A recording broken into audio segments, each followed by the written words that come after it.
it's Gal Pastor. I recently started attending a liturgical church of a Protestant heritage. And I know liturgy is all the rage right now with a certain segment of Protestants, but for me, it wasn't a new excursion. It was like coming home. I grew up Catholic. And as I'm getting older, I find that I really want to experience safe, familiar places and rituals, whether it's a smell, a turn of phrase, a taste of food. It's all become triggering to me now, but in a good way. I find that those sweet, nostalgic moments make me feel a bit more integrated, my younger self with my present adulting self. I think Mark Knoll talks about nostalgia being the enemy of history, and I would wholeheartedly subscribe to that maxim when it comes to rigorous academic historical work. But I guess I'm a bit inconsistent in my personal life. I welcome sentimentality and nostalgia. It is a sweet enhancer of my personal history. So I'm back to reciting the Creed, Apostles, or Nicene every service, every Sunday, and affirming my well-loved, aged Christian dogma. As I have a degree in Christian history, I know a bit about what was involved in creating that dogma early on after Jesus' death, the blood, sweat, and conflict that went into it to come out on the other end with a spirit-infused consensus. So the early Christians agreed that the creeds would be a normative summary of our faith, the abridged story of Jesus' life and work, highlighting our non-negotiable, life-giving standards. But perhaps you're feeling that this lofty theology, begotten and not made, sifted into the church service, is just not your cup of tea. Too familiar through repetition, too remote from your life and spiritual experiences. In this case, familiarity breeds perhaps blasé disengagement. Now, just the other day, my son shared with me an astonishing piece of new information about himself. He said, "Mommy, did you know I yawn at the same time every morning at school? It's right in the middle of the Pledge of Allegiance, just before the God part." Do you have a noticeable yawn pattern during your church liturgy? As Gal historian, I'm going to enlist the help of one of my favorites of all times, Dorothy Sayers, to inject perhaps some fresh wonderment into the creed for you, hopefully transforming what might currently feel as just another familiar stop on a possibly yawn-riddled, mumbling walk down the liturgy lane. I love Sayers and her writings, all but her fiction that she is most famous for, of course. I'm just not much for mysteries, but I can't get enough of her other writings. I feast on her writings, I would say, at least once a year. I go back and I just look for more and more. But I would describe her theology as creative theology. Now, not all theologians who write are good writers. I'd say many, if not most, are not, including the one who wrote my dissertation. I have very fond memories of my couple of years at Westminster Seminary, but the nights spent holding my head up over volumes of Reformed theology just to pass Dr. Gaffin's class, those were not good. But I'm no longer under duress to read boring academic writers. I read what I want. And I still want to read theology, but it better be well written. But this woman, she is a writer first and foremost, an excellent, engaging writer, Sayers is. She is a true representative of her age, the first half of the 20th century. She's a playwright, a poet, philosopher/theologian, a linguist, and a translator of Dante. Everybody was crazy about Dante back then. She's a very versatile, I would say, interdisciplinary academic, or just a well-rounded British intellectual of that time. of course, of a certain social strata. I'm sure those enforcing for Peaky Blinders on the docks of London were not comparably academically versatile. Sayers kept good company, C.S. Lewis, Tolkien, and Lewis said that he would read her dramatic play, The Man Born to be King, every Easter season.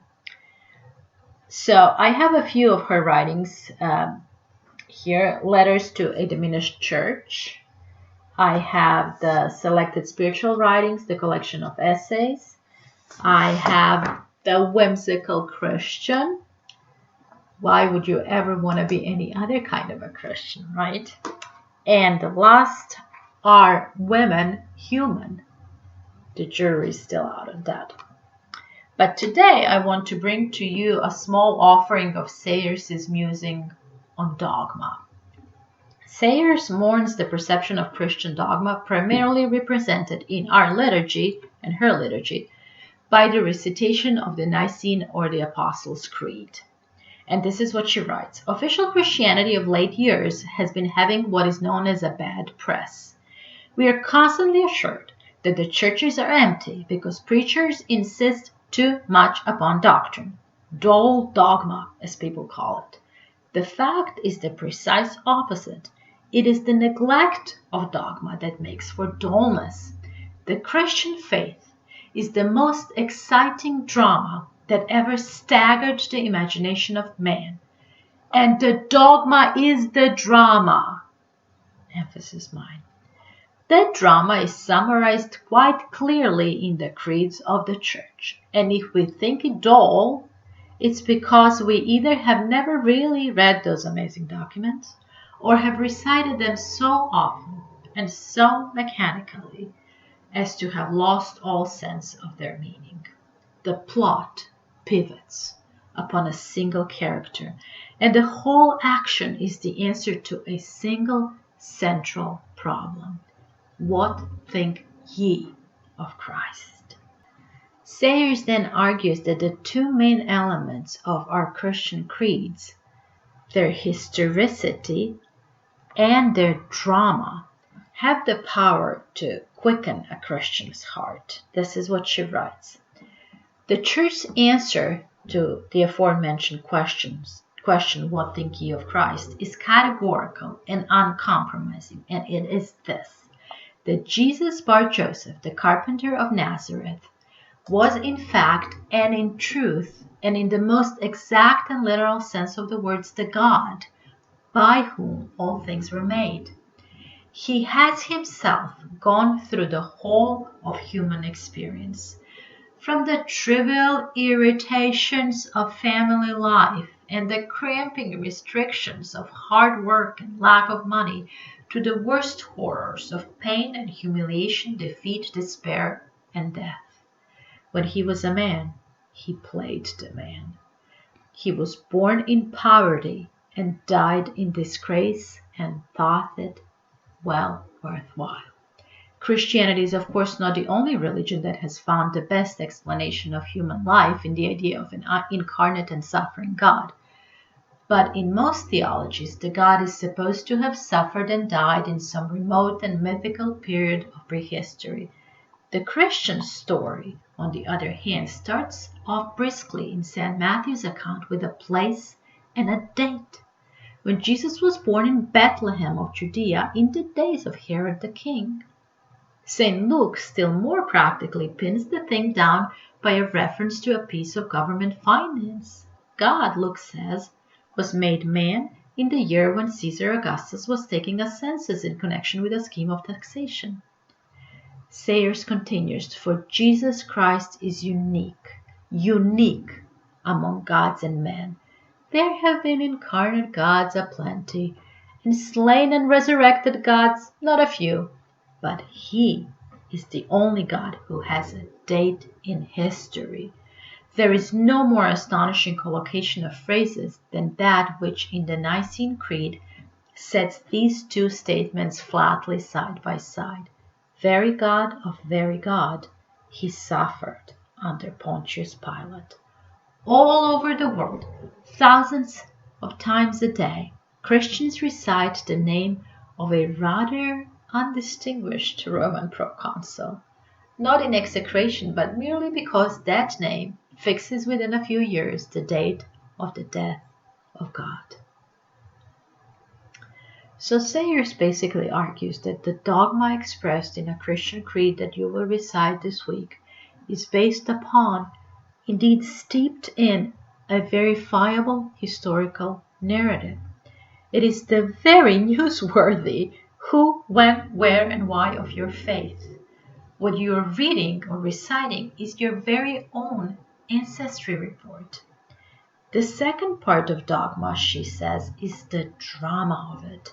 It's dramatic because the historical person at the center of it is anything but dull. She writes, so the creed is the outline of the official story, the tale of the time when God was the underdog and got beaten, when he submitted to the conditions he had laid down and became a man like the man he had made, and the man he had made broke him and killed him.